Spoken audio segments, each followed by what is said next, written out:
የኢትዮጵያ ሕዝባዊ አብዮታዊ ፓርቲ ኢህአፓ እየተዘጋጀ የሚቀርብ ፍኖተ ዲሞክራሲ የኢትዮጵያ አንድነት ድምፅ ነው። ጤና ይስጥልኝ፣ እንደምን አመሻችሁ አድማጮቻችን። ዛሬ አርብ መስከረም 16 ቀን 2018 ዓመተ ምህረት ነው። የደምቢ ዶሎ ዩኒቨርሲቲ ተማሪዎች የነበሩትና በአክራሪ የኦሮሞ አሸባሪዎች የታገቱት ተማሪዎች ጉዳይ እስካሁን እልባትን አላገኘም። ብዙዎቹ ልጃገረዶች የሆኑት እነዚህ የአማራ ወጣቶች ከታገቱ አርብ መስከረም 16 ቀን 2090 ቀናት አለፋቸው። የወጣቶቹ ሰቆቃ ያብቃ እንበል። እስከ መቼ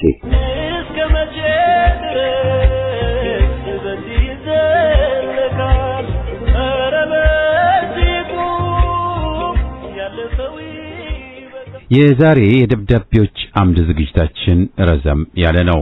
በተለይ ለመጀመሪያ ጊዜ ደብዳቤ የላኩልን ተዋናይ ትውልድን መክሰስ ራስን መውቀስ ነው በሚል መንደርደሪያ ሰፋ ያለ ታሪካዊ ትንታኔ ነው ያቀረቡት። የፕሮግራማችን መደምደሚያ አድርገነዋል። ተከታተሉት። አሁን ወደ ዜናው። የ12ኛ ክፍለ ጦር ዋና አዛዥ ሲቆስል ምክትሉ ተማርኳል። 15 ፓትሮልና አምቡላንስ፣ 2 ኦራል፣ 343 ጥቁር ክላሽ ፋኖቹ ገቢ አድርገዋል። ከመከላከያ የተማረኩ ከዚህም በላይ በርካታ ሞርተር፣ ዲሽቃና የመሳሰሉት ተተኳሾች ሲኖሩ 16 ብሬን፣ 2 ዲሽቃ፣ 9954 የክላሽ ተተኳሽ፣ 11500 የብሬን ተተኳሽና 7314 የዲሽቃ ተተኳሽ እንዲሁም 716 የተደመሰሰ 188 ምርኮኛ ሆኖ ተቆጥረዋል። ፋኖ በርካታ ከተሞችን ተቆጣጥሯል። በርካታ ድሎችንም አስመዝግቧል። ካድሬዎቹ ከወልዲያ እንዳይወጡ ታገዱ። በከተማዋ ጀነቶ በር፣ መሃል መቻሪ ጨምሮ በዙሪያዋ በሚገኙ አካባቢዎች ከባድ ውጊያ መቀስቀሱን ተከትሎ በከተማዋ የቀሩ የከተማ አስተዳደሩ የዞን አመራሮች ወደ ሐራ ሊሸሹ ሲሞክሩ በሚሊሻ አባላቱ መታገዳቸው ተሰምቷል። ማርሙቶ ማን ሊተርፍ ነው? ካለቅን ሁላችን እዚሁ እንለቅ በሚል የሚሊሻ አባላቱ ካድሬዎቹ የትም እንዳይንቀሳቀሱ ማገዳቸውን ለማወቅ ችለናል። በዚህ ካድሬ አሳፍረው የነበሩ ከ30 በላይ ተሽከርካሪዎች በከተማዋ ፒያሳ ዳቦ ቤት ላይ ታግደው ቆመዋል። በተመሳሳይ ከትላንት ጀምሮ ቀድመው በመውጣት ሐራ የነበሩ የዞኑ ከፍተኛ አመራሮች በባለሽርጡ ክፍለ ጦር ተቆርጠናል በሚል ወደ ሌሎች የአፋር አካባቢዎች ለመሸሽ እየተጋፉ ቢሆንም ነገር ግን የሚያጅባቸው ወታደር አጥተው ከባድ ጭንቀትና ሽብር ላይ መውደቃቸውን ለማወቅ ችለናል። የሐራና የአካባቢ ወጣቶች ከተማችን የባንዳ መደበቂያ መሆን የለበትም በሚል እንቅስቃሴ መጀመራቸውን ተረድተናል። የደገው መብረቅ ክፍለ ጦር አመሻሽ ላይ 1 ፓትሮልና 14 ጥቁር ክላሽ እንዲሁም 500 ተተኳሽና 30 F1 ሲማረኩ 5 መከላከያ ደግሞ ተደምሷል። ፍራሽና ቁርጥያ ከቁጥር የላቀ በተጨማሪ ተማርኮ የሰሜን ወሎ ዞን ሀብሮ ወረዳ ጊራና ከተማ በባለሽርጡ ክፍለ ጦር 3ኛ ሻለቃ በአሁኑ ሰዓት ተቆጣጥራለች። መዳረሻው ድልና ነጻነት የሆነው የአማራ ሕዝብ የሉና ተጋድሎ ተጠናክሮ ቀጥሏል። የቅጥረኛው ብርሃኑ ጁላ ቢሮ ፋኖ በምስራቅ አማራ ቀጠና እየወሰደው ባለው የተጠናከረ ወታደራዊ እርምጃ እንደተደናገጠ ለማወቅ ችለናል። በዚህ የተደናገጠው አገዛዙ ወታደራዊ ካውንስሉን በአስቸኳይ ጠርቶ ስብሰባ መጠሩን ከወታደራዊ ምንጮች ለማረጋገጥ ተችሏል። ስብሰባው እየተካሄደ የሚገኘው ደግሞ በአዲስ አበባ ሳር ቤት ከፑሽኪን አደባባይ አካባቢ በሚገኘው የአገዛዙ ቅጥረኛ የምርኮኛው ብርሃኑ ጁላ ቢሮ ውስጥ ነው ሲሉ ምንጮች አክለዋል። የስብሰባው ዋና አጀንዳ መከላከያ ሰራዊቱ በወሎ ቤት አማራ ቀጠና ስለደረሰበት አንገት የሚያስደፋ ሽንፈት ሲሆን ወታደራዊ ካውንስሉ አየር ኃይሉ ከድሮን ጀምሮ እስከ ጀትና የጦር ሄሊኮፕተር ተጠቅሞ ጥቃቱን ያስታግስ የሚል ሐሳብና ድምዳሜ ደርሰዋል። ስብሰባው በብዙ ንትርኮችና ጣት ከመጠቋቋም እስከ መሰዳደብ ድረስ ታጅቦ ቀጥሏል ነው ያሉት የመረጃ ምንጮቻችን። ወጣቶች ይታፈናሉ፣ እስር ቤትም አይደርሱም፣ የት እንዳሉ አይታወቅም ሲሉ ቤተሰቦቻቸው የዶንጋ ብሔረሰብ አካባቢ ነዋሪ ቅሬታውን አቀረበ።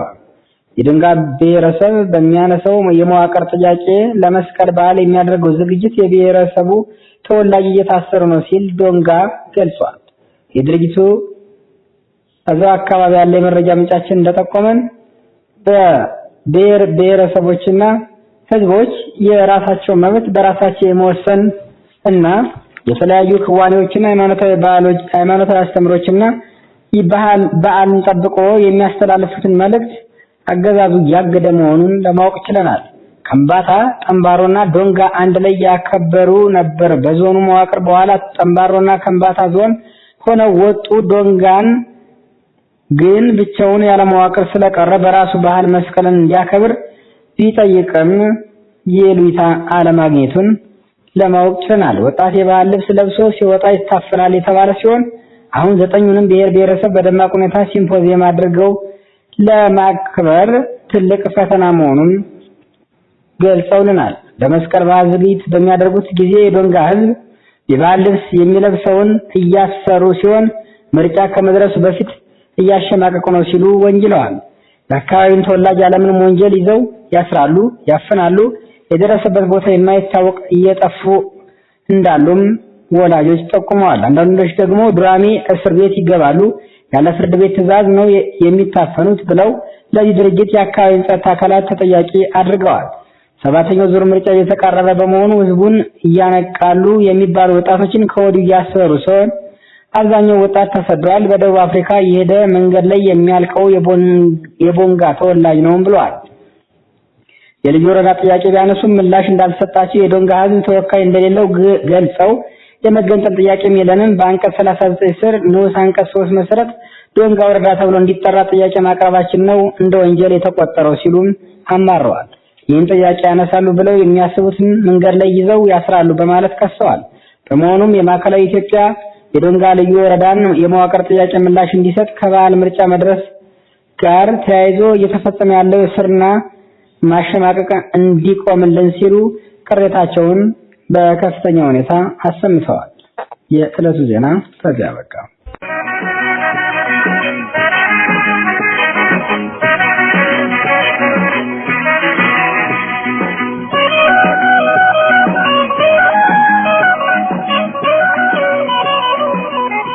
ደብዳቤዎች አምድ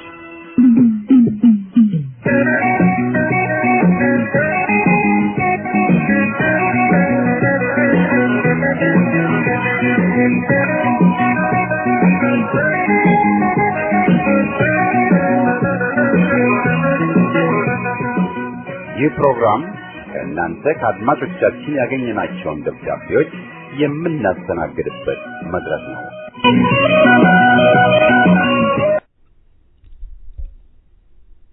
ሰላም ለፍኖተ ሬዲዮ አዘጋጆችና ተከታዮቻቸው ይሁንልን። ፕሮጀክቶቻችን ወጡ ሳይወጠወጥ ወስከምቢያው ቂጢጥ። ፕሮጀክቶች ሁሉ ስራ ናቸው፣ መጀመሪያም ማጠናቀቂያም አላቸው። በስራ ደግሞ የቁስም ሆነ መንፈሳዊ ፍላጎቶች ከሞላ ጎደል ይሟላል። ስራ ማለት ህይወት እንደሆነ ሁሉ ፕሮጀክቶቻችን ህይወታችን አካል ናቸው። ፕሮጀክቶቻችን የተለያዩ አይነቶች ይሆናሉ።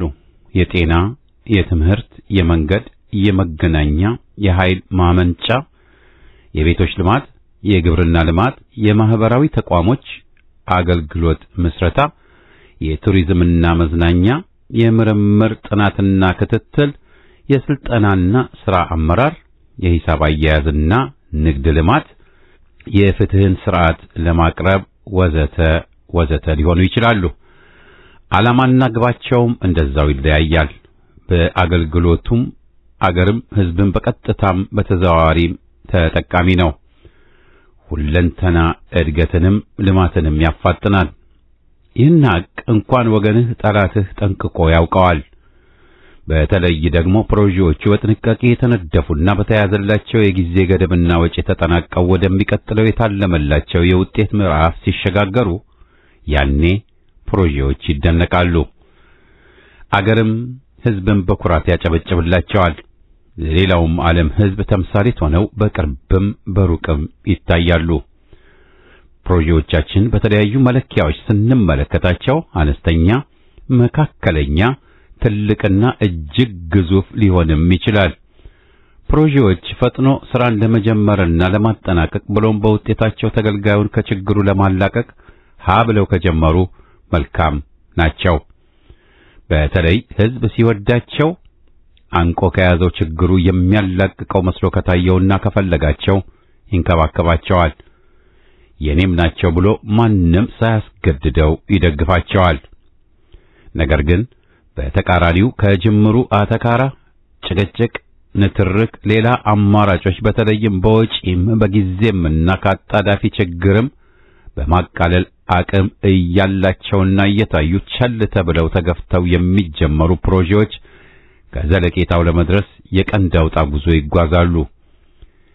የኛውን የታላቁን ግድብ የፈጀውን ጊዜና ወጪ ያጤኑት።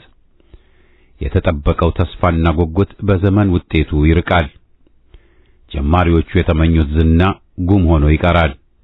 ባጭሩ ፕሮጀክቶች ምኞት ብቻ አይደሉም፣ እውን የመሆን እምቅ ችሎታና አቅም ያሻቸዋል።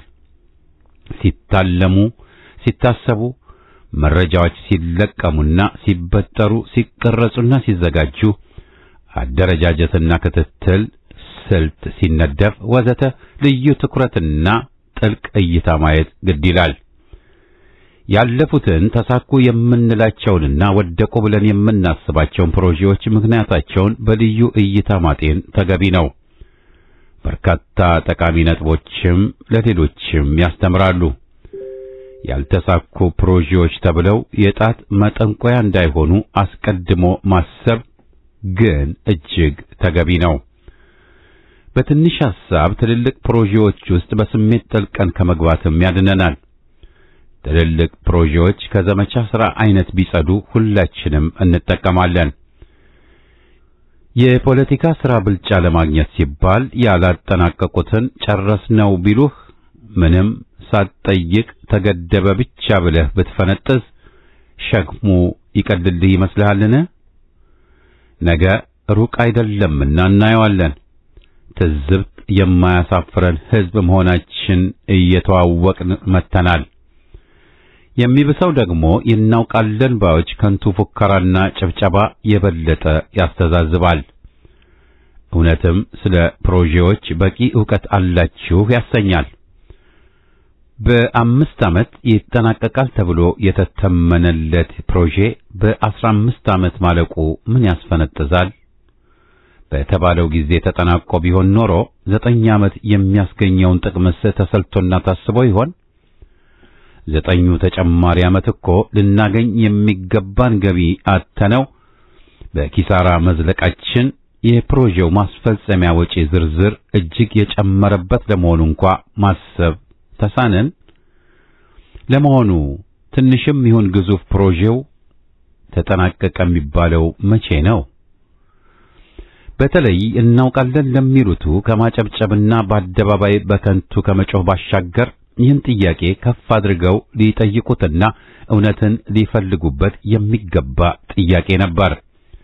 ግድቡ ሲታሰብ ከተነገረው ዋና ነጥብ አንዱ በገጠሩ የሚኖረው ከ70% በላይ የአገሪቱ ሕዝብ በጨለማ አለ ብርሃን ነው የሚኖረው ነበር። ከተጠናቀቀ ቢያንስ የትኛውን ተጠቃሚ ሕዝብ ክፍል አንጀት አርሶ አገልግሎቱ ጎጆህ ድረስ ደረሰ?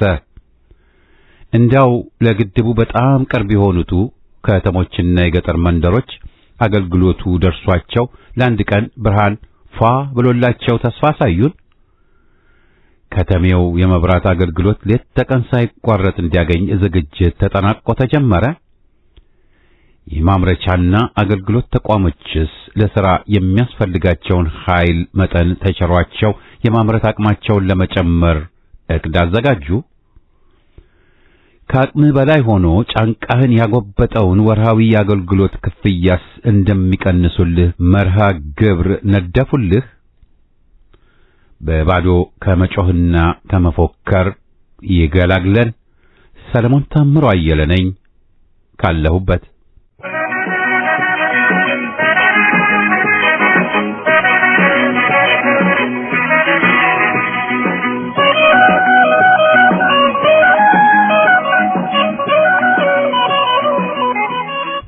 ሰላም ጤና ይስጥልን። የፍኖተ ዲሞክራሲ የደብዳቤዎች አምድ ዝግጅት ክፍልና የዚህ ተወዳጅ ፕሮግራም አድማጮች እንደምን ሰንብታችኋል? ዛሬ እጅግ አሳዛኝ ነገር ልላችሁ መጥቻለሁ። የኢትዮጵያ ኦርቶዶክስ ተዋሕዶ ቤተክርስቲያን ሀገር መስርታ ሀገር አቁማ ከነጻነት ያስረከበች ሰማያዊ ቋንቋ ምድራዊ እንዲሆንና ሕዝቡን እንዲያውቀው ግዕዝን ያስፋፋች በመላእክት ቋንቋ የምትናገርና ያሬዳዊ ዜማን ለዓለም ያበረከተች ታላቅ የሀገር ባለውለታ ናት። ይህች ቅድስት ኦርቶዶክስ ተዋሕዶ ቤተክርስቲያን በየጊዜው በሚነሱ የፖለቲካ አምባገነኖች የምትዘወር ሆና ውላ አድራለች። በወያኔ እነ ታጋይ ጳውሎስን ጨምሮ በተነሱባት ሰዓት ቤተክርስቲያኗ ውስጥ ፖለቲካ ሙሉ በሙሉ ስለገባ ቅድስት ቤተክርስቲያን ሃይማኖታዊ ክዋኔዋን ለማስተዳደርና ምዕመኖቿን ለመታዘዝ እንዲሁም ምዕመኖቿ ሙሉ በሙሉ ሃይማኖታዊ አገልግሎት እንዲያገኙ ለማድረግ ተቸግራ ቆይታለች። ትላንትና በወያኔ ተጀምሮ የነበረው ሃይማኖቷን የመመዝበር፣ የማፈናቀል፣ የማመናመንና የማጎሳቆል ትልቁ ተልዕኮ ዛሬ ደግሞ በብልጽግናው ጠባብና ጽንፈኛ አገዛዝ ትልቅ መከራ ውስጥ ተዘፍቃለች። ትላንትና የኦሮሚያ ቤተ ክህነት ብለው ሊገነጠሉ አስበውም የተገበሩት እነ አቡነ ሳዊሮስ የሰሩትን ስራ ያደረጉትን ተግባር ክህደታቸውን ጨምሮ በማንሳት ቅድስት ቤተክርስቲያን አውግዛ አቡነ ሳዊሮስን ከነግብረ አበሮቹ አንደኛው ከዲቁና ጀምሮ ክህነቱ እንዲነሳና አቡነ የተባለው ደግሞ አቶ እንዲባል ሙሉ ስልጣን በመያዝ ሽራለች። ይህንን ቀኖና የቅድስት ቤተክርስቲያን አስተምሮ በተመለከተ ምዕመኑ ሙሉ በሙሉ ጥቁር ለብሶ ያን ሁሉ ፈተና ቢያሳልፍም በርካቶች ታርደውና ተገለው ሞተዋል። ይህም የነዚህ ምዕመናን እልቂት ምክንያት የሆነው አቡነ ሳዊሮስ አቶ እንዲባል ቢጠራም ኋላ ግን በብልጽግናው አገዛዝ በአብይ አህመድ በእጅ አዙር የኢትዮጵያ ኦርቶዶክስ ተዋሕዶ ቤተክርስቲያን ጠቅላይ ቤተ ክህነት ስራ አስኪያጅ ሆኖ እንዲሾም ተደርጓል። ይህንን ሰውዬ ስራ አስኪያጅ አድርገው ከሾሙበት ሰዓትና ደቂቃ ጀምሮ ደግሞ ከነጭራሹ ቅድስት ኦርቶዶክስ ተዋሕዶ ቤተክርስቲያን በባህሏ፣ በሃይማኖቷ፣ በቋንቋዋ፣ በዶግማና በቅኖኗ በስርዓቷ ማዘዝ እንዳትችል እጅ እግሯን አስረው ወደ መቃብር አውርደዋታል። የመስቀል በዓልን ለማክበር ወደ አደባባይ ወጥተው ሃይማኖታዊ አስተምሮን በጠበቀ መልኩ ትልቅ ሃይማኖታዊ ተጋድሎ ለማድረግ ያሰቡ ምዕመኖቿን ወደ አደባባይ ሲወጡ በርካታ ክልከላዎችን አድርገዋል።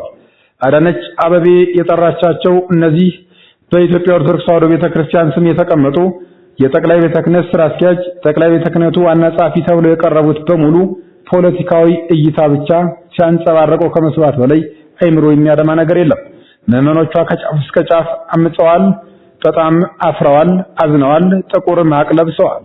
ይህም የጠቅላይ ቤተ ክህነት ጸሐፊ ተብየው የተናገረውን ለማየት ያህል አንድ ስዕል ተቀደደ ተብሎ አጀንዳ በመፍጠር የጽንፈኛና የነፍጠኛ የከተማ ወሮበላ አደራጅቶ ከተማ ለመበጥበጥ የተዘጋጀ አጀንዳ እንጂ ስዕል መቀደዱ አሳሳቢ ሆኖ አይደለም ሲል የኢትዮጵያ ኦርቶዶክስ ተዋሕዶ ቤተክርስቲያን የጠቅላይ ቤተ ክህነት ጸሐፊው ገልጿል። እውነት ይሄ ከሃይማኖት የመነጨ ነው ወይ የሚለውን ለራሳችን እንጠይቀው። ሰውየው ሙሉ በሙሉ ፖለቲካ ውስጥ የገባ ሲሆን ቅድስት ቤተክርስቲያንን ለብልጽግና ሸጠዋታል።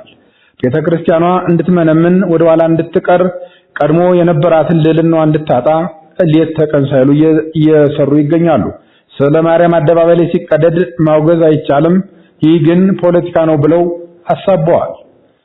ይህ ሰውዬ አቡነ ዲዮስቆሮስ የቅዱስ ሲኖዶስ ዋና ጸሐፊ ሲሆን ስለ መቀደዱን ሳያወግዝ ወይም ደግሞ ሳይኮንን እንደ ጽድቅ በመቆጠር ፖለቲካ ዓላማ ነው ያለን፣ በሃይማኖቷ ሰበብ የምትጠይቁ በሙሉ አይሳካላችሁም ሲልም ተደምጧል። ዛሬ በአዲስ አበባ ከንቲባ ተብላ በተቀመጠችው ወሮበላና አረመኔ አገር ሻጭ አፈናቃይ አዳነች አበቤ በነበረው ስብሰባ ባገዛዙ ልወደድ ትላንት ትግሬ ነኝ፣ መሃል ላይ አማራ ነኝ፣ አሁን ደግሞ ኦሮሞ ነኝ በሚል ማሊያ የሚጫወተው ይህ ጳጳስ አቡነ ሳዊሮስና ግብረ አበሩ በድፍረት ሳይሰቀጥጠው ይህንን በስብሰባ አዳራሽ መናገሩ እጅግ ያሳዝናል፣ አንገትም ያስደፋል።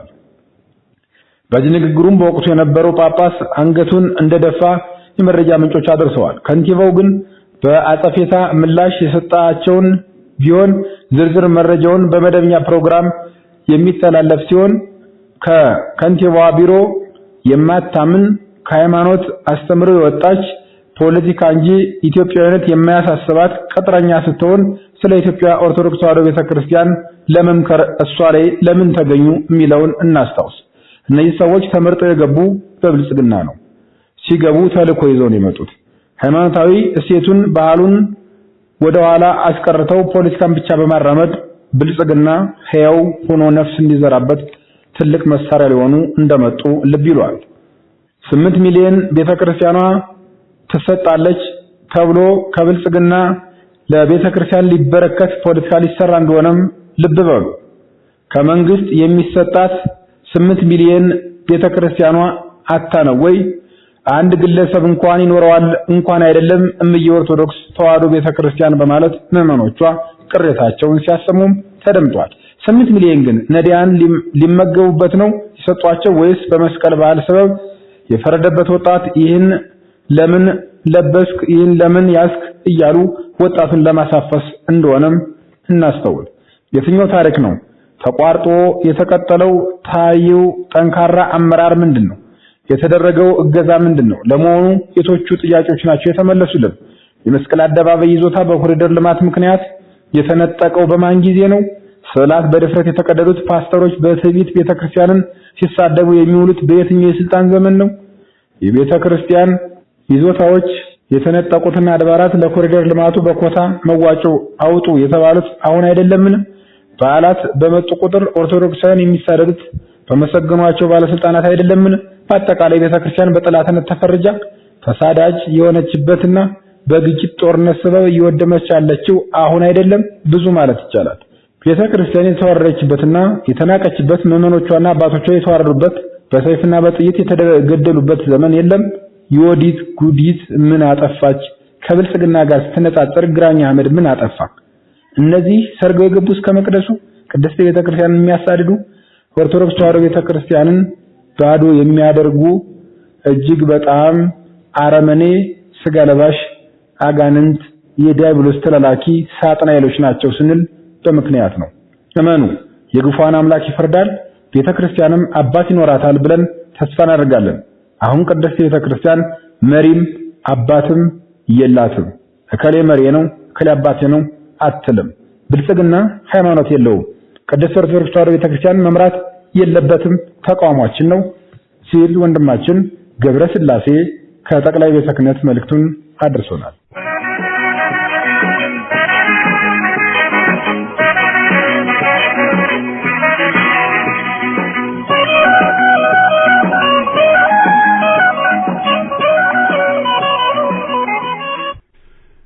ውድ የፍኖተ ዴሞክራሲ አዘጋጆችና አድማጮች እንደምን ሰነበታችሁ? ውድ የፕሮግራሙ ተከታታይ ወገኖቼ፣ በዚህ ትንሽ በቀረው ዕድሜ ካስተዋልኳቸው አስከፊና ቀዳሚ ከምላቸው ትዝብቶች መካከል ስለ ሰላምና እድገት፣ እርቅና አንድነት፣ ምክክርና ድርድር የሚሰብኩት አንዱንም ባህሪ የማያሟሉ ሆነው ማየቴ ነው። ሰላምን ቀርቶ አገርንም ሲያሳጡን፣ ድርድር ብለው ከጀርባ ሲያስመቱን፣ አንድነት ብለው አንድነትን የሚያናጉና አገርን አፍራሽ መሰሪነትን ነው። ይሁንና ጉዳዩ አስገራሚ ነው እያልኩ አይደለም። አስገራሚ የሚሆነው በዚህ ተመሳሳይ ሸፍጥ ዜጎቿ ደግመን ደጋግመን መሸወዳችንን ነው። ገዢዎች በሕዝብ ላይ በሚያደርሱት በደል ተማሮ መብቱን ሊያስከብር ቆርጦ የተነሳባቸውን ሕዝብ መልሶ ለማስተኛት ባዶ ሰላምን፣ እርቅና ድርድርን ሲሰብኩ ኖረዋል። ኦ ሰላም በስምሽ ስንት ግፍ ተሰራ የተባለውም ያለ ምክንያት አይደለም። ሐቁ ግን ሰላምን ለውጥንማ ማንጠልቶ ይዘቱን እንጂ ለይቶ ሆነና ነው እንጂ ኢትዮጵያን ለማጥፋት የተነሱት ጠላቶቿ በአጥቂነት ህልውናዋን ለማስጠበቅ የሚታገሉት ልጆቿ አቅም ዛሬም በተከላካይ ደረጃ ላይ የመገኘቱ ማንኛ ምክንያት በተመሳሳይ የፖለቲካ ደላላዎች ከንቱ ስብከት የህዝብ ትግል መጠለፉ ነው። ከ40 ዓመት በኋላ ዛሬም አገር ወዳዱ በተከላካይነት አገር አፍራሹ ባጥቂነት የዘለቀው በዚህ ምክንያት መሆኑ ወገንን ሊያሳስብ የሚገባ አብይ ጉዳይ ነው ብዬ አምናለሁ። ገዢዎች ጥቅማቸውን ለማስጠበቅ ከተለመደው መንገዳቸው ወጣ ብለው ሰለባ ያደረጉትን ሕዝብ መስለው በአስመሳይ ምሁራን ጩኸቱን ቀምተው በማስተጋባት አቅጣጫውን በማሳት ድሉን ቀምተው ያንኑ ኢሰብአዊ ኢዴሞክራሲያዊና ዘረኛ ስርዓት አዲስ አስመስለው ማስቀጠል ከቻሉ ዜጎቿስ ይህን መንገዳቸውን ተረድተውና ነቅተው ዓላማቸውን የማይስቱ ድላቸውን ከፖለቲካ ጭልፊቶች መጠበቅ የማይችሉበት ምክንያት አይኖርም። እነሆ ኢትዮጵያ ላይ ጽልመት ሆኖ የተከሰተባት ወያኔ የዘረጋው የኦሮሞማው መንጋ አባስቶ ያስቀጠለው ዘረኛ ስርዓት አማራ ኦርቶዶክሱን ለመጨረስ ኢትዮጵያን ለማፍረስ ባረመኔው ኮሎኔል መሪነት ዘመቻ ላይ ተጠምዶ ይገኛል። አማራውን ለመጨረስ ያልተጠቀመው መሳሪያም የለም። ይሁንና እምብኝ በተኛውበት አላልቅም፣ እምብኝ ታጥቄ ተነስቻለሁ፣ እምብኝ ህልውናዬን ሊያጠፋ የተነሳብኝን ዘረኛ ፋሽስት ሞትን በሞቱ አሳየዋለሁ ብሎ የአማራ ህዝባዊ ኃይል ፋኖ ተነሳ። ይህ የአገሩን አንድነት ማንነቱንና ነጻነቱን አጥብቆ መውደዱ ለተስፋፊዎችና ለሰው በላ ወኪሎቻቸው ተስማሚ ባለመሆኑ እንዲጠፋ የተፈረደበት አማራ በሶስቱም ተገንጣይ ቡድኖች ስትራቴጂያዊ ጠላት ተብሎ እንዲፈረጅና እንዲዘምቱበት ስምሪት ተሰጣቸው። ከሰሜን ጫፍ የጀመረው ይህ መርዘኛ የጎሳ ፖለቲካ ደደቢትና ወለጋን አልፎ ቤተ መንግስት ገባ። ይህ መሆኑም እንዲያው በደፈናው የታሪክ አጋጣሚ ሆኖ ሳይሆን ኢትዮጵያን ለማፍረስ የታቀደና የቆየ ዓላማ የመነጨ ሰይጣናዊ ተግባር ነው። ይህ ብዙ የተሰራበት ኢትዮጵያን ማዕከል ያደረገ አገረ መንግስትን አጥፍቶ በጎሳ የተዋቀረ አፓርታይድ ስርዓትን መተካትም እንዲሁ። በመሆኑም ዛሬ ላይ እየበረታ በመጣው የትጥቅ አመጽ ይህ ስርዓት ከስረ መሰረቱ ከተነቀለ ኢትዮጵያ እንዳገር መቀጠሏ ሽንፈት የሆነባቸው ጠላቶቿ የወያኔና የባዕድ ቅጥረኞችን፣ በአዴናዊ የአማራ ባንዳዎችን፣ የኦሮሞ ጽንፈኞችን፣ የአፍአድ ሰርጎ ገቦችን፣ ቅጥረኛ የፋኖ መሪዎችን፣ ሕሊና ቢስ ሞራል ቢስ ምሁር ተብዬዎችን ያካተተ የጠባብ ብሔረተኝነት አዛውንቶች ከኋላ ቅጥረኛ ተቃዋሚዎች ከፊት ሆነው የሚመሩት ጸረ ፋኖ ጸረ ኢትዮጵያ አዲስ ቅንጅት ለቀጣይ ፍጅት ተከፍቷል። ሕሊና በእድሜ ልክ አይታደል ሆኖ እነዚህ በሁለትና ሶስት ክፍል ተሰማርተው ተጠፍጥፎ በተሰራ ተቃውሞ አብይን ተቃዋሚ፣ ሰላም አንድነትና ሽግግርን ደጋፊ መስለው በዋሽንግተን መናገሻ በአንድነት ስም ውስጡ ገብተው ፋኖን ሊበትኑ ሰርገው የገቡ የወያኔና የአብይ ቅጥረኞች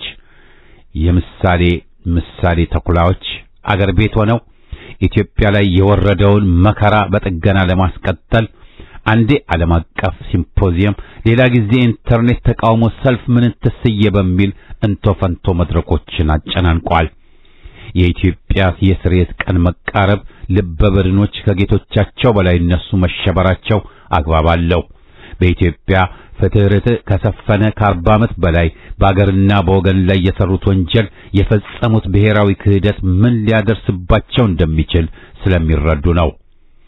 በሌላ በኩል ግልገል ፋሽስቱ የኦሮሞማው ቁንጮ ባንገቱ እየጠለቀ ያለው ገመድ እየጠበበ መሄዱ የስልጣን ዕድሜውን ያራዘመ መስሎት የአሰብ ወደብ ይገባኛል በሚል የጦርነት ያለ ከበሮውን መደለቅ ጀምሯል።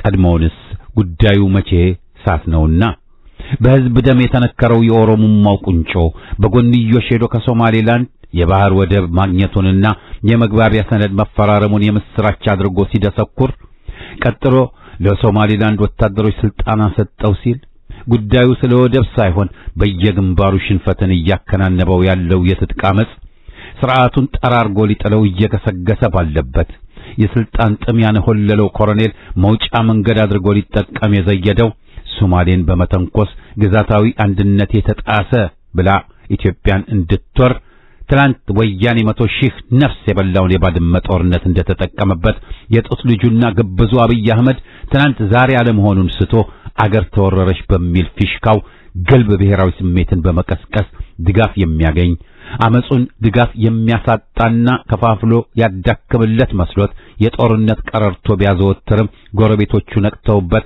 ከቁም ነገርም አልቆጠሩትም። የአባይም ተገደበ ጉዳይ እንዲሁ ነው። ከውሃው ይልቅ ሁለቱም አምባገነኖች ከውስጥ የሚነሳባቸውን ህዝባዊ ቁጣ ለማለዘብ ትኩረትን ለማስቀየስ እንደሚጠቀሙበት ከኢትዮጵያውያን እይታ የተሰወረ አይደለም።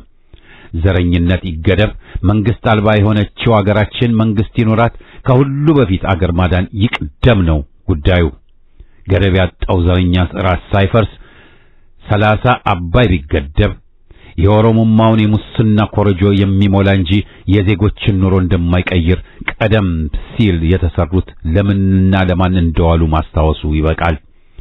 ይህ ገመዱን ፈተው የለቀቁብን የበሻሻ አውሬ አማራው ላይ የሚያካሂደውን ዘርፈ ብዙ ጄኖሳይድና የዘር ጽዳት ጦርነት እንዳያባራ ከምዕራብ እስከ መካከለኛው ምስራቅ ካሉትም እርዳታን አላጣም። በንጹሃኑ አማራ ላይ ያደረሰ ካለው ዘግናኝ ጭፍጨፋ ጎን ለጎን የፋኖ አርበኞች እንቅስቃሴ ውስጥም ቅጥረኞችን አሰርጎ በማስገባት ያደረሰውን እያደረሰ ያለው ጉዳይ ቀላል አለመሆኑን እየተጋለጡ የመጡት ተዋናዮቹ እያደረጉ ካሉት የማወናበድ ዘመቻ መገንዘብ ይቻላል። ፍትሃዊ የሆኑ አመጾችን ለማክሸፍ አስመሳይ ከሃዲዎች ከውጭ ወደ ውስጥ ሰርገው መግባታቸውና እንዲሁም ከውስጥ የሚፈጠሩ ብልሹዎች መከሰታቸው የነበረና ያለ ቢሆንም የህዝብን ትግል የሚያወሳስቡና ጉዞውን ሊያጓትቱ ቢችሉም የህዝብ ወገኖች ጥራታቸውን ለማስጠበቅ የውስጥ ትግል ማድረጋቸውም የሚጠበቅና አንዱ የትግል አካል ነው። ግልብ የሆነ አንድነትና ድርድርን እየሰበኩ ከሚቀላቀሉ ተኩላዎች፣ ነጭ ባንዲራ እያውለበለቡ እጅ ሰጠን ከሚሉ ሰርጎ ገቦች፣ ከኋላ ከሚያስመቱ ከሃዲዎች ለፍትህ የሚታገለውና አገር ወዳዱ ተፋላሚ አንድና ሁለት ደረጃን ቀድሞ መገኘት ግድ ይሆንበታል። አንድ አባወራ ይምራን የሚለውን ጣዖት ጠረባ አጥብቆ ማራቅም ይኖርበታል። የጋራ አመራር የሚሰጥ በጋራ የሚወስን አመራርን መሻት የድርጅታዊ ህልውና ዋስትና ነው። ለትግሉ ቀጣይነትም አልፋ ኦሜጋው ነው። በህዝበኞች ሞቅ ከመጠለፍ መጠንቀቅና ሁሌም በመርህ ላይ የተመሰረተ አቋምን መያዝም እንዲሁ። ጀግኖች አባቶቻችን ኢትዮጵያ ሀገራችንን ያስቀጠሉበት ምስጢሩ ብዙ ተመሳሳይ መሰናክሎችንና እክሎችን በጸና ብሔራዊ አንድነት ጸንተው በመቋቋማቸው እንደሆነ ይታወቃል። ይህ ነጻነትና አገር ወዳድነታችን ኢትዮጵያውያንን ከዳር እስከ ዳር አስተሳስሮ ፍቅር አላብሶ ዓይንና ቀልብን ስቦ ደምቆ የቆየው አገራችንም በእነዚህ ክብረ ቀለማት አሸብርቃና ደምቃ የውስጥ ቀርቶ የውጭውን ቀልብ እንድትስብ አድርጓት የቆየ እንጂ ተላላኪ የግንጠላ ቡችሎች እንደሚሉት አንዱን ካንዱ ለማበላለጥና ለመከፋፈል ምክንያት ሆኖም አያውቅም። አለባብሰው ቢያርሱ ባረም ይመለሱ ነውና ለዚህ ዓለምን ያስደነቀ አንድነት ታሪካዊ ምስክር የሆነችውና ለዘረኞች ሁሉ የራስ ምታት የሆነው አፍሪካን የተቀራመቱ ቅኝ ገዢዎች ኢትዮጵያ ላይ ሲደርሱ ዜጎቿ ጎሳ፣ ሃይማኖትና ቋንቋ ሳይሉ አንድ አገር አንድ ሕዝብ ሆነው ጠላቶቻቸውን አንድ ባንድ ሀፍረትን እያከናነቡ መመለሳቸው ነው። ኢትዮጵያን ለሰው በላ ተገንጣዮች መፈንጫ አመቻችቶ የኮበለለው ብርቅዬ ተከላካይ ትውልዷን የመተረው ፋሽስታዊ ደርግ የ17 ዓመት መንግስታዊ ሽብር ሕዝቡ ላይ ካደረሰው የስነ ልቦና ቁስል ገና ሳያገግም ይህን ክፍተት እንደ መልካም አጋጣሚ ተጠቅመው ዘመናዊ ባንዶችንና ጎጠኞችን በባዕዳን እርዳታ በትረ መንግስቱን ያዙ። ኢትዮጵያ የምትባለውን አገር በጎሳ ከፋፍሎ ለማዳከም በ1983 ሉዓላዊነቷን ረግጠው በኢትዮጵያ የውስጥ ጉዳይ ጣልቃ ገብተው ህዝባዊ ወያኔ ሓርነት ትግራይ ህወሓት የተባለው ታሪካዊ መርገም ስልጣን እንዲይዝ ለንደን ላይ ተገንጣዮችን ሻዕቢያ ወያኔና ኦነግን ባካተተ ሆን ተብሎ የአንድነት ኃይሎችን ባገለለ ስብሰባቸው አጸደቁ። ወያኔም በ27 ዓመት የስልጣን ዘመኑ አገራችንን እንዳልነበረች አድርጎ አደባየ። ከብዙ በጥቂቱ አንጥሮ ሀብቷን ዘርፎ ለዘራፊ ሰጠ፣ ወደብ አልባ አደረገ፣ ዳር ድንበሯን አስደፈረ፣ ሉዓላዊነቷን ገፎ የባዕዳን መፈንጫ አደረገ።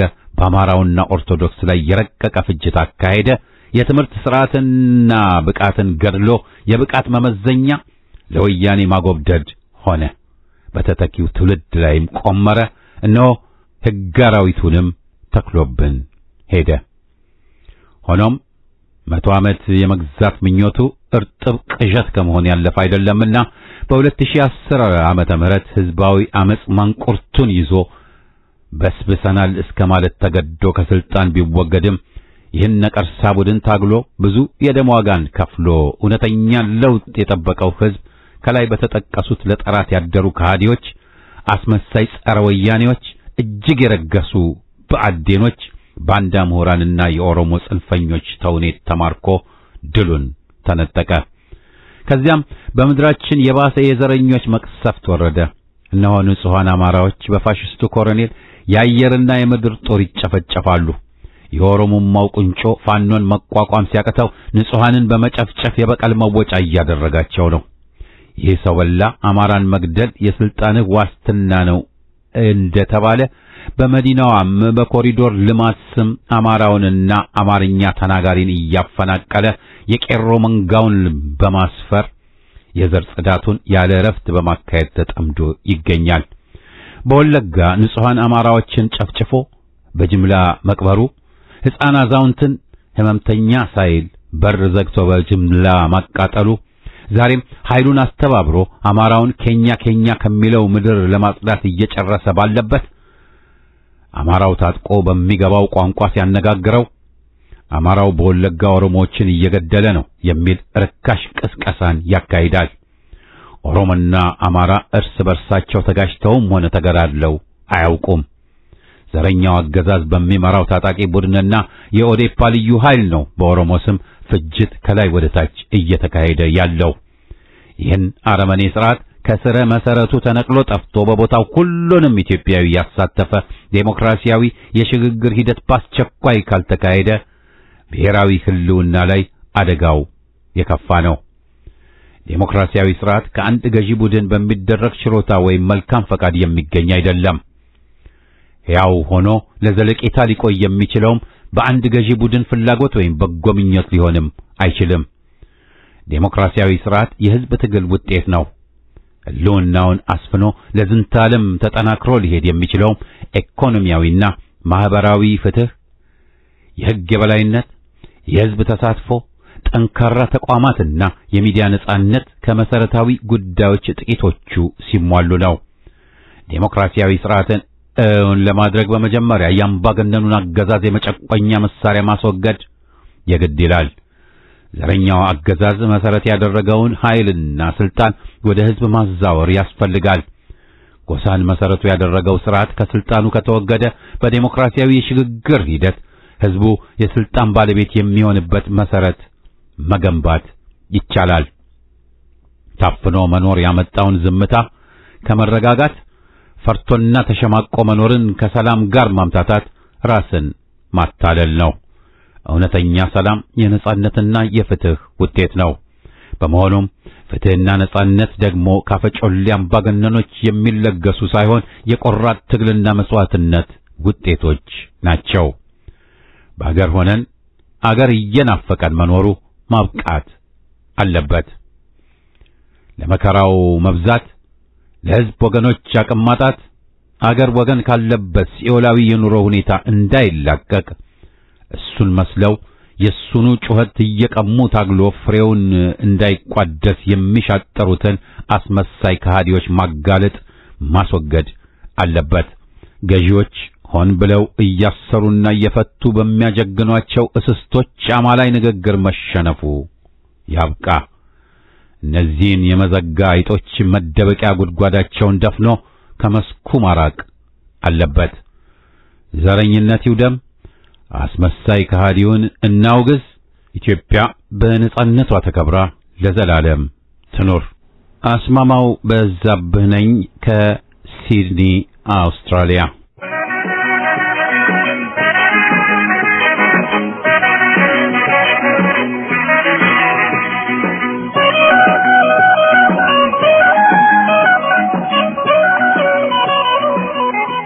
ሰላም ጤና ይስጥልኝ። እንደምን አመሻችሁ ውድ የፍኖተ ዲሞክራሲ የኢህአፓ ራዲዮ አድማጮችና አዘጋጆች በሙሉ። ውድ አድማጮች ሆይ መቼስ እየተደረገ ያለው ትግል ከሰይጣን ጋር እስከሆነ ድረስ ምርር ያለ ጭካኔ ይጠይቃል። ስለዚህ ጦርነት ብቻና መፍትሄ ያደረገው ይህን የዘመናችን ክፉ ሰው ከነጭፍሮቹ ሁላችንም የፋኖን ፈለግ ተከትለን ሴራውን ካላከሸፍን በስተቀር ተያይዘን የምንጠፋበት መንገድ ሰፊ ስለሆነ እንግዲህ ከዚህ ሴራ የምንሾልክና የጠላትን ቅስም የሚሰበረው አሁን የአማራ ፋኖ የጀመረው ትግል አካል ካልሆነ አሁንም አደጋው እየከፋ መሄዱ አይቀሬ ነውና ወገኖች ወደንም ጠላንም ይህንን አውሬ ሰው ማስወገጃ መንገድ ይህ ብቻ ይመስለኛል። አዎ አንዳንድ ሰዎች ፋኖን የአማራ ፋኖ የሚለውን ቃል አምነው ደፍረው ለመደገፍ ሲቸገሩ ሲያቅማሙ ይታያሉ። ምክንያቱም ወያኔም ሆነ ኦነግ ብሎም የዛሬ ኦህዴዶች አማራን በይፋ ወራሪ ጨቋኝና አገር አፍራሽ አድርገውና አጻልተው በተለይ ለ30 እና በ40 እድሜ ውስጥ ላሉ ትውልዶች ለመበከል እውነትን አጣሙ ስላስተማሩት ብቻ ዛሬ ያ ትውልድ የፋኖን ዓላማና አጀንዳ ቶሎ ላለመቀበል ቢያማሙም እውነት ናትና እውነት እላችኋለሁ የአማራ ስም ስላለበት ብላችሁ ብቻ ፋኖን ኢትዮጵያን ለማዳን ትልቅ ተስፋ የተጣለበት የፋኖን አለመደገፍ አሁንም ሌላኛው ስህተት እንዳይሆን ፋኖንና ኢህአፓን ካሉበት ፈልጉ አብሮ መስራት ኢትዮጵያን ለሚወድ ዜጋ ሁሉ ዛሬ የውዴታ ግዴታ ሊሆን ይገባል ብዬ ገምታለሁ። ውድ አድማጮች ሆይ የአብይ መንግስት በህዝባዊ ማዕበል ተናውጦ ካልተወገደ በስተቀር ነው አሁንም መልምሎ የሚልካቸው ወጣት ወታደሮች የአብይ አለማሰብነት እየገባቸው ስለሄደ ወደ ፋኖ ከነመሳሪያቸው የተቀላቀሉ መሆኑን የየዕለቱ ዜና ከመሆኑም በላይ አዛዦቹም አሁንስ ውሸት ይብቃ የውሸትና የጥላቻ ጦርነት በሰላም ይፈታ ማለት ስለጀመሩ ሰውየው የስልጣን ላይ የመቆየትም ተስፋ እየተሟጠጠ ስለሄደ እንዲህ ማለትም ጀምሯል። ዛሬ እኔ ኢትዮጵያ ለማዳን ምንም እንኳን ሰው ቢጠላኝና ሹማምንቶቼም ቢከዱኝ እኔ እግዚአብሔርንና ድሮኔን ይዤ ጦርነቱን ቀጥላለሁ ብሎ እነሆ 7ኛውን ዙር ጦርነት ጀምሯል። ዛሬ ውሸትን የተረዳ ሁሉ እምቢኝ አንዋጋም ማለት ይበርታ ሲል እግዚአብሔር እንደ ሰው ውትድርና ሊቀጥር ይቀባዥራል። ፈጣሪያችን እግዚአብሔር የሰላም ጌታ እንጂ የሱ የጦር አበጋዝ ሆኖ ከጎኑ ከቆሞ ሌሎችን ሊገርፍ ብሎም ኃይል የሚሰጥ ይመስላል። ብቻ ያሞነ መንግስቱም ወደ መጨረሻው ሰዓት ላይ አንድ ጥይት እስከሚቀር ድረስ ዋጋለው ብሎ እንደነበረም ትዝ ይለኛል። ይሄኛውም ኮሎኔል ደግሞ እግዚአብሔርን ስም ይዞ በቃ ማለቱ አይፈረድበትም። የጨነቀው ወርጉዝ ያገባል ነውና ዛሬ እሱ አውቆም ሆነ ተሳስቶ ማይነካውን ነክቶ እሳት ከጫረ በኋላ ማጥፋት ሲገባው ይበልጡኑ ቤንዚን እየጨመረ ቢያባብስም ዛሬ ያ እሳት ተመልሶ ራሱ ሲያበስለው ለማየት የጓጉ ብዙ ናቸው። ያም ሆነ ይህ እግዚአብሔር የሰላም አባት ስለሆነ ጥፋት ያጠፋ ሰው ይቅርታ አድራጊ እንጂ ከጥፋተኛ ጎን የሚቆም ጌታን ለማጥፋት እርዳታ መጠየቅ ራሱ ማታደል ይሆናል። ስለሆነም ዛሬ አብይ ሽመልስ አዳነች የብልጽግና ወንበር ዘበኞች ሁሉ የጎንዮሽ ኦሮሚያን ቆዳ ስፋት ለማስፋት ከመስራት ይልቅ ስለ ወንጀላቸው ይቅርታ ጠይቁ ሳይሆን ራሳችሁን ለማዳን ከፈለጋችሁ ከነጭቅታችሁ ከስልጣን ውረዱ፣ ከሰፊው ህዝብ ትከሻም ገለል በሉ። ባይገባችሁ እንጂ በአሁኑ ሰዓት የእናንተ ጊዜ ተገባዷል። ሰፊው ህዝብ ከሆነ ስለእናንተ ማንነት ጠንቅቆ ተገንዝቧል። ዛሬ እናንተ ተንበርክካችሁ ይህን የበደላችሁት ህዝብ ይቅርታ ከመጠየቅ ውጪ ሌላ ምርጫ የሚኖራችሁ አይመስለኝም። እንደ በፊቱ በዚህም በዛም ብላችሁና ተቀባጥራችሁ ስልጣን መያዝ ዘበት ነው። ዛሬስ የሞትን በሞት የሻሩ የቁርጥ ቀን ልጆች ትግል ላይ ናቸው። ጠላት እንደፈለገ በሩን በርግዶ እንዳይገባ ሁሉም አገር ወዳድ ዘመቁም አለበት። የፋኖ ትግል አገር ወዳዱ ሁሉ በሐሳብም በተግባርም በቁሳቁስም ራሱን በፋኖ ጎን ቆሞ ማየት አለበት። ታዲያ ይህ በእንዲህ እንዳለ በእስክንድር የሚመራ አፋሃድ አማራ ፋኖ ኃይል ድርጅት ከዋናው ከፋኖ ጋር እርቅና ሰላም ወርድ አብረን እንስራ የሚሉን አጀንዳ ይዞ የሚንቀሳቀሱ ግለሰቦች በሚዲያ ላይ ተመልክቻለሁ፣ በጆሮም ሰምቻለሁ። ነገሩ የሚደገፍ ነው። ነገር ግን እንደ እኔ ሐሳብ ከሆነ ሁለቱም ድሮም ወንድማማቾች ለዛውም መንትያዎች ነበሩ። ነገር ግን ተልዕኮ ያላቸውና በጥቅም የተያዙ ሺዎች ልዩነት ፈጥረው ለያዩአቸው እንጂ ሁሉም የአማራ ህዝብ ሰቆቃ ተሰምቷቸው የተነሱ ነበሩ። አጀንዳው ያ አንድ ነበር፣ አማራ እናድን ነበር። ቃልና መሐላ ዳሩ ግን ፊታውራሪ እስክንድር የተባለው ውስጡን ከሌሎች ጋር ሲያሴር ሲዶልት የነበረ አጀንዳ ፋኖ በአማራ ክልል የትግል ችቦ ሲያቀጣጥል ይህ ሰው በሚሊዮን የሚቆጠር ዶላር ስንቅ ተሰንቆለት ከዋሽንግተን አዲስ አበባ የ4 ሳምንት ከአዲኖች ጋር ከተማከረ በኋላ የፋኖን ክፍፍል ማኒፌስቶ አንድ ሳንቲም ታላቁ ሰው ጠፋ ተሰወሩ ከተባላቸው በኋላ የወሰዱት $1 በስውር ከረጨ በኋላ በሚዲያ ቀርቦ የፋኖ መሪ ነኝ ፋኖ እኛን አዲስ አበባ አድሶ ሁሉም ወደ ነበረበት ይመለሳል የሚል መልእክት አስተላለፈ። ይህንን የሰሙ ፖለቲካ ሰዎች ሰውየው መሳሪያቱን አረጋገጡ። ከዛ ጊዜ ጀምሮ በህዝቡ ዘንድ ታላቁ እስክንድር ትንሽ ሰው እየሆነ ሄደ። ከዛ ጊዜ ጀምሮ በዶላር ፋኖን መከፋፈል ጀመረ። አፋሃድ ብሎ ታውቆ የነበረ የፋኖ ተዋጊ በገንዘብ ኃይል ወደ አፋሃድ በገንዘብ ኃይል ማሰባሰብ ጀመረ። ከዚያም ተሯሩጦ ለብልጽግና አጋርነቱን ለማረጋገጥ ሲል በሸዋበር አልፎ አዲስ አበባን ፋኖ ከነፈቃድ ውጭ ያገቡ የሚል ይመስል እንቅፋት ለመሆን የራሱን ተዋጊዎች ችካል እንዲሆኑ አሰለፈ። ሆኖም ያንን ሁሉ ሸርቦ ዛሬ አልወደለስ የግድ ፓርላማ ይመስል አፋሃድን ከአፋሃ ጋር ተደራድራ አለ። ይቅርታ እኔ ይህንን ሁሉ ጊዜው ስጅስ ለእስክንድር ማንነት ለመግለጽ ብቻ ሳይሆን አሁንም እየተደረገ ያለው የሁለት ወንድማማች ድርድር በቀላሉ በሱ ስር የነበሩ በአራቱም ጠቅላይ ግዛት በአማራ ፋኖ ብሔራዊ ኃይል ውስጥ ተበድቡ መታገል ይችላሉ። መሪው እስክንድር ግን ገና ከጅምሩ ፈተና የወደቀ ስለሆነ ዛሬ እሱን አምኖ የትግሉ አካል ማድረግ አሁንም አደጋው የከፋ ሊሆን ስለሚችል የሚመለከተው ክፍል ብርቱ ጥንቃቄ ሊያደርግ ይገባል ባይ ነኝ ሲሉ ይህን መልእክት የላኩልን አቶ መስንቆ ጎርማ ከኤድመንተን አልበርታ ናቸው።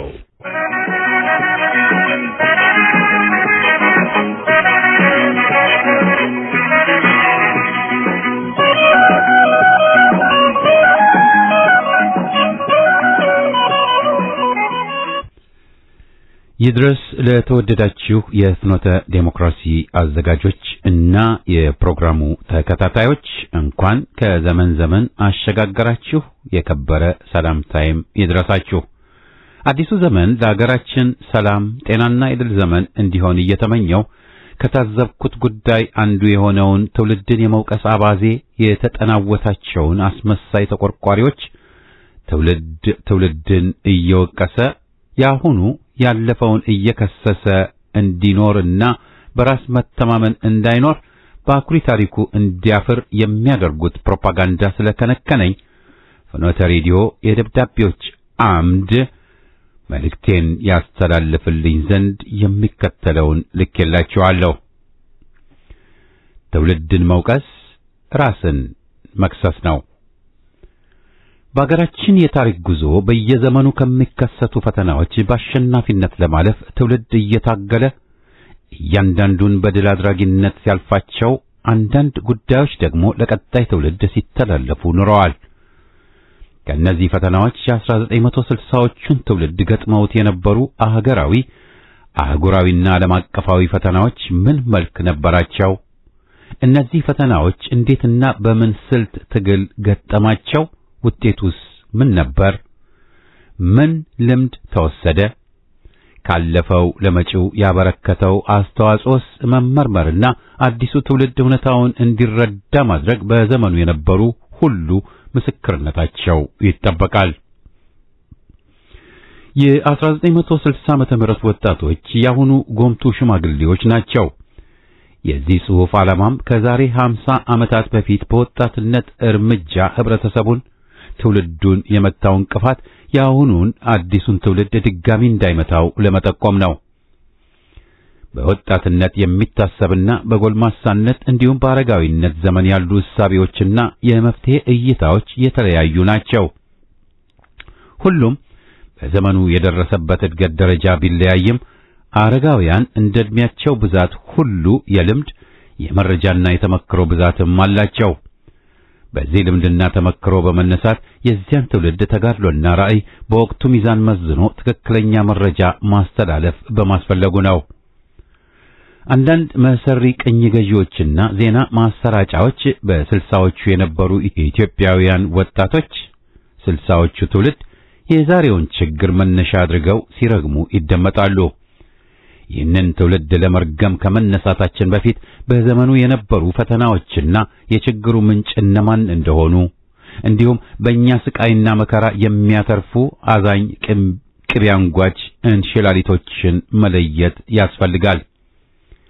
ያንን ትውልድ ለማስረገምና በወቅቱ ተነስተው የነበሩ መሰረታዊ የመብት ጥያቄዎችና እስካሁንም ያልተመለሱ በመሆናቸው የቀድሞ ቅኝ ገዢዎች ያሁኑ የጃዙር ቅኝ አገዛዝ ርዕዮት አራማጆች አዲሱ ትውልድ ያለፈውን እንዲረግም እንዲሁም አባቶቹ ምንም ታሪክ እንደሌላቸው በማስተማር ራሱን ዝቅ አድርጎ እነርሱን ከፍ አድርጎ እንዲመለከት ባመቻቹለት ስልታዊ ፕሮፓጋንዳ የስነ ልቡና ሰለባ ማድረግ ነው። ለመሆኑ የስልሳዎቹ ፖለቲካዊ፣ ኢኮኖሚያዊ፣ ማህበራዊና ባህላዊ ወታደራዊ ሁኔታዎች ምን ነበሩ? የሀገራችን ፖለቲካ በተቃርኖ የተሞላ ነበር። በጭሰኛና ባለርስት መካከል ያለው ግንኙነት እጅግ የከፋ ከመሆን አልፎ ባላባቱ ከባለ ሀብትነት አልፎ ወደ መለኮታዊነት የተለወጠ ሲሆን የፋብሪካ ባለቤቶችም እንዲሁ ሰራተኛውን እጅግ የከፋ ብዝበዛና መብት ረገጣ ይፈጽምበት ነበር። በዚህ ላይ በዛን ወቅት የተከሰተው ድርቅ፣ የነዳጅ ዋጋ፣ በዓለም አቀፍ ጭማሪ ያስከተለው ኑሮ ውድነት፣ በሰራዊቱ ውስጥም የጦሩ የበላይ ሹማምንት ተራ ወታደሩን እንደ ግል አሽከር በመቁጠር ይፈጽሙበት የነበረው ግፍ፣ ገበሬው በርስት ክርክር የተነሳ ዕድሜ ልኩን ከወረዳ አውራጃና ጠቅላይ ግዛት መንከራተትና የፍትህ መጓደል ወዘተ ህዝቡን አስመርሮት ስለነበር በዘመኑ የነበረው ወጣት የተማረው የህብረተሰብ ክፍል ይህን በቅርብ ስለተረዳ መሬት ላራሹ ድሃው ይማር፣ የፖለቲካ ፓርቲ ይቋቋም፣ የሰራተኞች የደሞዝ ጭማሪና የመብት ጥያቄ እንዲሁም ለዘመናት ተጠራቅመው የነበሩ የህዝብ ጥያቄዎችና ችግሮች በአንድ ጊዜ የመጋፈጥ ሁኔታዎች ተፈጠሩ። ከሀገሪቱ ችግር አንዱ ኤርትራ ውስጥ በባዕዳን ኃይላት ግፊት የሚቀነቀን የግልጠላ ፖለቲካ የአረብ መንግስታት እየኮተኮተ ስለነበር የወቅቱን ሁኔታ ውጥረቱን አባብሶት ነበር። የአሜሪካ ጦር ሰፈር ኢትዮጵያ ኤርትራ ውስጥ መገኘት የሶሻሊስቱን ጎራ ድጋፍ ከማሳጣትም አልፎ ስጋት ውስጥ እንድንቆይና አሜሪካም ለኢትዮጵያ ትሰጥ የነበረውን ወታደራዊ ድጋፍ አሻፈረኝ ማለት ሌላው ያልተጠበቀ ዱብዳ ሲሆን ሶቪየት ህብረት ለሶማሊያ ከፍተኛ ወታደራዊ መሳሪያና ስልጠናም እንዲሁም በኢኮኖሚ ነጻ እርዳታ በመስጠት ሶማሊያ ለወረራ አቆብቁባ በተጠንቀቅ ላይ ነበረች። በመካከለኛው ምስራቅ የአረብ እስራኤል ችግር ኢትዮጵያን በእስራኤል አጋርነት የሚመለከቷት ሶሪያ፣ ግብጽ፣ ኢራን፣ ፓኪስታን እናም በዚያ አመለካከት የተለከፉ ሀገራትም ከፍተኛ ጸረ ኢትዮጵያ ዲፕሎማሲያዊ ዘመቻ ከፍተው የኤርትራ ተገንጣይና ሶማሌን ጦር አሰልጥነው ሁለንተናዊ ድጋፍ በመስጠት በሱዳን በኩል እያስገቡ ጥቃት እያደረሱ ነበር። በወቅቱ የነበረው የዘውድ መንግስት ለአፍሪካ አንድነት ድርጅት መስረታና ገና ነጻ ላልወጡ ሀገራት የሚደረገውን የነጻነት ትግል እገዛና የሞራል ድጋፍ አይዟችሁ ባይነት የአውሮፓን ቅኝ ገዢዎችና የአሜሪካን መንግስት ደስ ያላሰኘ በመሆኑ ሀገሪቷ በሁሉም አቅጣጫ የፖለቲካ ውጋት ቀስፎ ይዟት ነበር። ለተጠቀሱት ችግሮች ሁሉ መፍትሄው ከአንድ የዘውድ ስርዓት ቁንጮ የሚፈስ በመሆኑ የነበረውን ፓርላማ የባላባቶች ስብስብ ችግሩን በጥልቅ መርምሮ የተሻለ መርህ ለመፍጠር መደባዊና ባህላዊ ሁኔታዎች አስረው ስለያዙት በተለይ ለመሬት ይዞታ መሻሻል ምንም ፍንጭ ባለመስጠቱ ችግሩን ዘላለማዊና አይነኬ በመሆኑ ወጣቱን ለለውጥ ዋናው ገፊ ምክንያት ሆኖ ቀረበ። ይህ ሁሉ ችግር በተንሰራፋበት አገር የተሻለ አስተዳደር መንግስታዊ አመራሩን ለመለወጥ ወይም ለማሻሻል የሚችል ፖለቲካዊም ሆነ በሌላ መልክ የተደራጀ ፓርቲም ሆነ ተቋም አለመኖሩ ወደ ለውጥ የሚደረገውን ጉዞ አጨልሞት ነበር። በወቅቱ ነጻ የወጡ የአፍሪካ ሀገራት እንኳ በተለያዩ ርዕዮተ ዓለም የተደራጁ የፖለቲካ ፓርቲዎች ዘመኑን ባወጀ ስርዓተ ፖለቲካ በፓርላሜንታዊ አሰራር ወደ ስልጣን ለመውጣት የሚደረገውን ሙከራ በመመልከት የኛ ሀገር ግን በተፈጥሮ እንደቆመ ተራራ የማይነቃነቅ በመሆኑ በወጣቱና ምሁራኑ ቁጭት አሳደረበት። የስልሳዎቹ ትውልድ በፊት የነበረ አባቶች ገጥሟቸው ከነበረው ፈተና ፋሽስት ኢጣሊያ የአድዋ ሽንፈቱን ለመበቀል ለ40 ዓመታት ሁለንተናዊ ዝግጅት አድርጋ በአውሮፓውያን ድጋፍና ትብብር ያደረገችውን ወረራ ለመቀልበስ ያደረገው ፍልሚያ እንዲሁም ከድል በኋላ ኢትዮጵያ በድሉ ተጠቃሚ እንዳትሆን ባደረገችው ተጽዕኖ የተማረረው መንግስት ከእንግሊዝ ጥገኝነት ወደ አሜሪካ ፊት ማዞር ያስከተለው ችግር እንዳለ ሆኖ ኢትዮጵያ ከምስራቁ ዓለም የነበራት ኢኮኖሚያዊና ዲፕሎማሲያዊ ግንኙነት በዓለም አቀፋዊ ፖለቲካ መድረክ ጥሩ እይታ ቢፈጥርላትም የቀዝቃዛው ዓለም ጦርነት ሰለባ ከመሆን አላዳናትም። ከላይ የተጠቀሱት የፖለቲካ፣ የኢኮኖሚ፣ ወታደራዊ እንዲሁም ሌሎች ተዛማች ችግሮች የስልሳዎቹ ትውልድ የፈጠራቸው ሳይሆኑ አንዳንዶች ተፈጥሯዊ፣ አንዳንዶቹ በቅኝ ገዢዎች የተፈጠሩ ከትውልድ ትውልድ ሲተላለፉ የኖሩ አሁንም ያሉ ወደፊትም የሚኖሩና ቀጣይነት ያላቸው ያልተፈቱ ችግሮች ናቸው። የኛ ብቻ ሳይሆን አገራዊ፣ ዓለም አቀፋዊና አህጉር አቀፍ ሆነው ቀጥለዋል። ከዚሁ ጋር በወቅቱ የነበረው ሕዝብ ስነ ልቦና የተማረ የሰለጠነ የሰው ኃይል በምን አይነት ሁኔታ የተገነባ እንደነበር መቃኘቱ ለፍርድ ስለሚያመች አንዳንድ ነገሮችን ልጥቀስ። ፋሽስት ኢጣሊያ በ5 ዓመት ቆይታ ከፈጸመችው አስከፊ ጭካኔ አንዱ የተማሩ ኢትዮጵያውያንን ሁሉ መፍጀት ነበር። የተረፉ እንኳ ቢኖሩ ተደብቀው ተሰደው ወይም በትግል ላይ የነበሩ ናቸው። ከዚያ መለስ በባንዳነት ለጣሊያን ያደሩ ናቸው። ትምህርት ቤቶች ያለ መምህር ቀርተዋል። የመንግስት መስሪያ ቤቶች ሰው አልባ ሆነዋል። ፋሽስት ኢጣሊያ ከሀገር ስትባረር የሚላስ የሚቀመስ እንኳ ያልነበረበት የሚለበስ ልብስ ጠፍቶ ዶንያ የተለበሰበት ዘመን እንደነበር ታሪክ ያስረዳናል። የኢትዮጵያ መንግስት ሲመለስ የመንግስት መስሪያ ቤቶች መልሶ ሊያደራጅ የተማረ የሰው ኃይል እጥረት ስለነበር ክፍተቱ የተሞላው በባንዶችና በውጭ አገር ዜጎች ነበር። ትምህርት ሚኒስቴር ከሰለባዎቹ ዋነኛው ነበር። አገሪቱን ለማቋቋም በተደረገው ዓለም አቀፍ ጥሪ ፈጣን ምላሽ የሰጡት ሚስዮናውያን ሲሆኑ ከእነዚህም ውስጥ የስዊድን ሉተራውያን ትልቁን ድርሻ ይዘው ነበር። ከ1945 እስከ 1952 ከ700 በላይ ስዊድናዊ ሚስዮናውያን እንደነበሩ የኤምባሲ መረጃ ቋት ያስረዳ ነበር።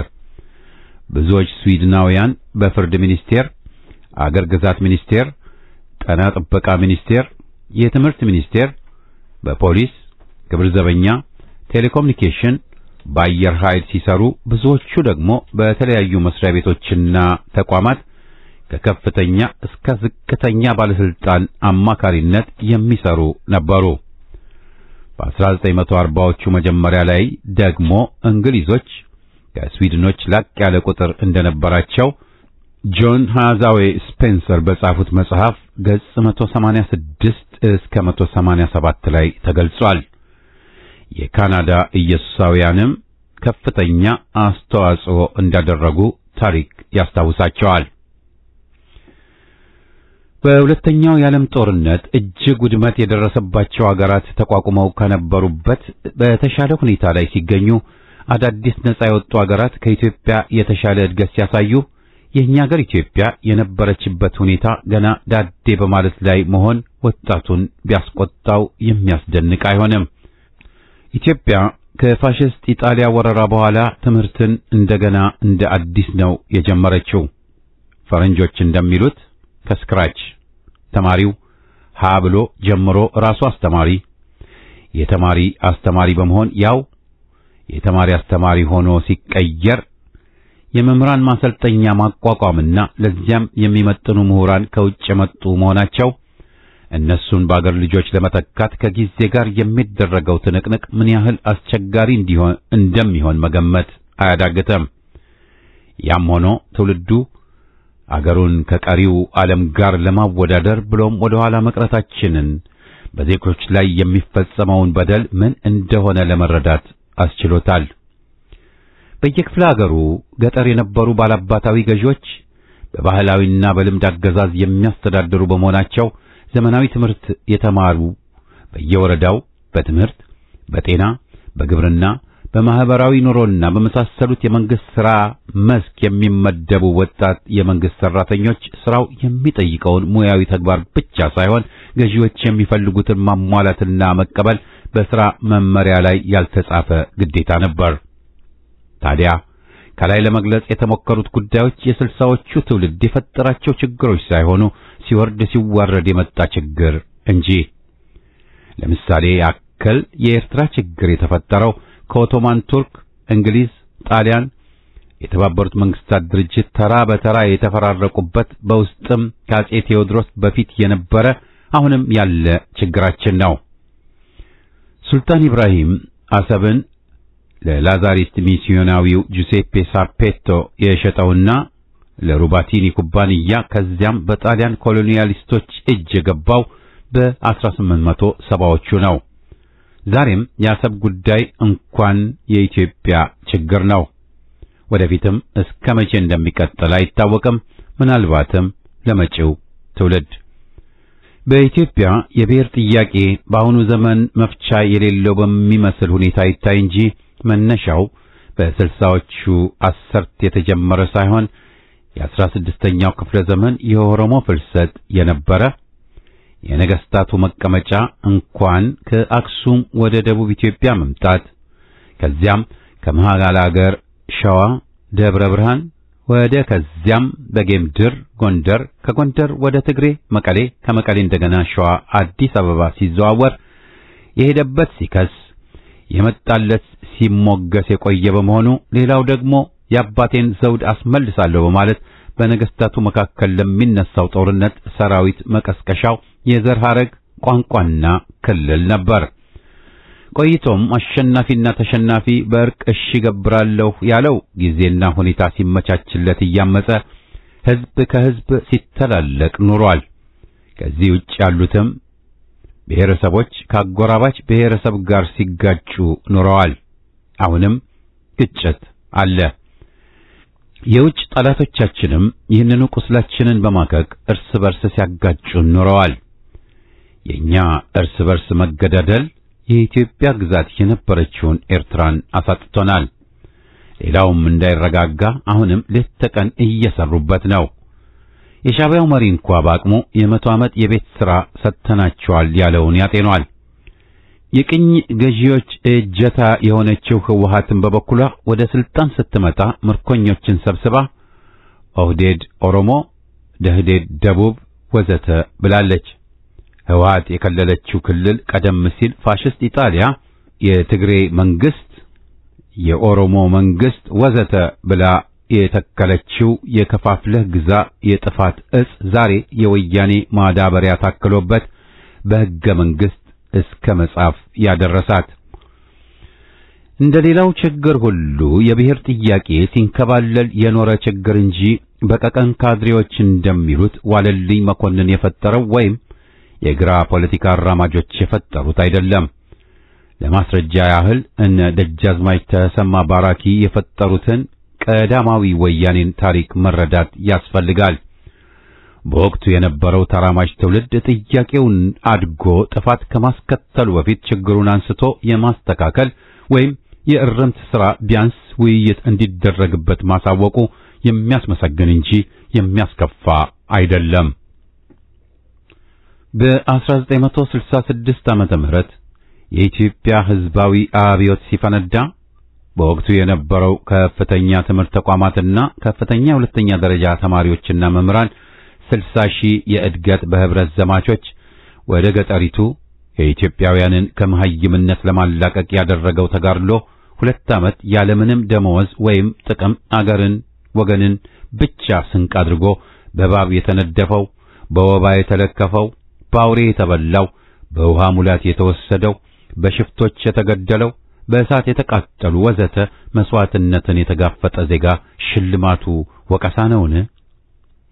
በ1968 ዓመተ ምህረት ሰኔ ወር መጨረሻና ሐምሌ መጀመሪያ ያለምንም አስገዳጅ ለደን ተከላ ወጥቶ እስካሁንም ያልታየ የደን ተከላ ፕሮግራም መነሻውን በየከተማው አድርጎ ተራራዎችን ሁሉ አረንጓዴ ያለበሰ ወጣት ምን አምሳያ ነበረው? በወቅቱ የነበረው የማርክሲዝም ሌኒኒዝም ፍልስፍናን ለማወቅ የወቅቱ ዓለምን ለመመራመር ብሎም ሁለንተናዊ ንቃተ ህሊናውን ለማዳበር ቀን ከሌሊት በንባብና በውይይት በመትጋት ራሱን የለወጠ ወጣት ምን አምሳያ ነበረው? የኢትዮጵያ ወጣቶች ታሪክ ፍንትው ብሎ ከሚታዩባቸው ዘመናት ውስጥ ከማይጨው ጦርነት እስከ ሰባዎቹ ያለው ጊዜ ብዙ ለዚህ ትውልድ የሚተላለፉ ታሪክ ያለበት ወቅት ነው። ያ ዘመን በኢትዮጵያ የዘመናዊ ኪነ ጥበባት የጎሉበት፣ ዘመን ተሻጋሪ ሙዚቃዎች፣ ዜማና ምትክ የሌላቸው ድምፃውያን የፈለቁበት፣ አንቱ የተባሉ የስፖርትና ባህል የተመዘገበበት ነው ብንል ማጋነን አይሆንም። ለአስረጅነት ያህል አንዳንድ አቋም የለሽ ቅጥር ፖለቲከኞች ያ ትውልድ ያመጣው ጣጣ ብለው አምረው ከሚወቅሱ አንዱ ልደቱ አያሌው፣ በህብረተሰቡ አጠራር ክህደቱ አያሌው አንዱ ነው። ለመሆኑ የግለሰብ ራሱን ለህወሓት ሸጦ በድርጎ የሚኖር ቅጥረኛ የስልሳዎቹን ትውልድ ለመውቀስ የሞራል ሰብዕናው ይፈቅድለታል?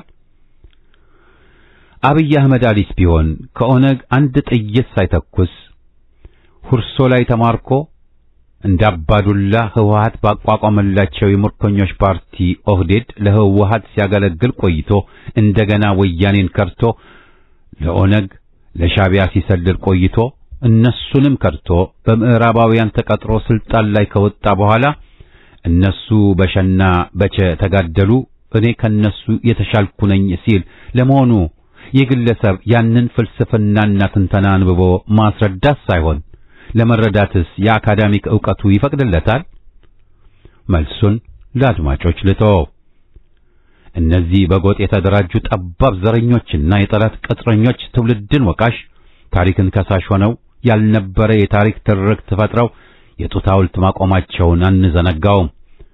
ወጣቱ ትውልድ እነዚህን ጸረ አገር ባንዳ ግለሰቦች በታሪካችን ላይ የሚረጩትን መርዝ ከወዲሁ ተረድቶ የሚናገሩትን ብቻ ሳይሆን በሻቢያ፣ በወያኔ፣ በኦነግና ብልጽግና ኦህዴድ የሚጻፉ መጻሕፍት ሁሉ አገርን ለማፍረስ የተዘጋጀ መሆኑን አውቆ እንዲጠነቀቅ ለማሳሰብ እወዳለሁ። ለማስረጃም ያህል የተስፋዬ ገብረአብን የቡርቃ ዝምታን ልብ ይሏል። ስለሆነም ከእባብ እንቁላል እርግብ አይፈለፈልምና ወገን አፍራሽና ገንቢውን በመለየት መደመር እያሉ የሚያደርጉትን ማደናበሪያ ሆነ ሌሎች ፕሮፓጋንዳ እንዲጠነቀቅ የበኩሌን ላስገነዝብ እወዳለሁ። በሌላ ደብዳቤ እስከምንገናኝ ቸር ይግጠመን ሲሉ ይህን ሰፊ መልእክት ያደረሱን ተዋናይ ከቫንኩቨር ካናዳ ናቸው።